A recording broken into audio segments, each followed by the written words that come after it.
Welcome to TFA Files TV. We are back again with the latest gossip nyaya dziri kupisa dziri kutenderera pasocial media. Silent killer odedzera kuti akanyanya kudhakwa iye neZimbabwe ndiani. Ari kuzama kureva kuti akanyanya kudhakwa between Idi Mnangagwa Tiri Varakashi naiye ndiani. Anzi economically not politically, but tese tinoziva kuti nyaya iri kubva kupi chienda kupi. Terera munzo. Ndikaenda kuria koma sorry ndikabatsirika. ndokumbura chinhu. Yes. Ina don't kana matoti ndiri kunida rebu ndikwazotaura kuti Zimbabwe tiri kudawo rebu senyika. uza imi kufunga kwenyu akanyanya kudhakwa ndiani silent killer neZimbabwe.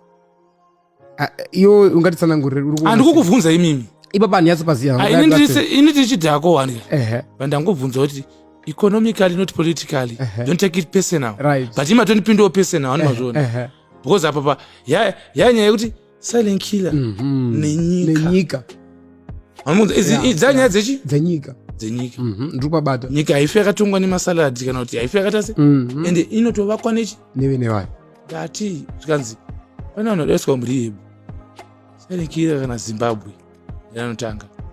I'm sure mazvinzwirawo mega zvataurwa naSilent Killer. Silent Killer adedzera kuti economically not politically, but it's obvious nyaya yake because ari kudedzera kuti nenyika akanyanya kudhakwa ndiani, inini here kana kuti inyika.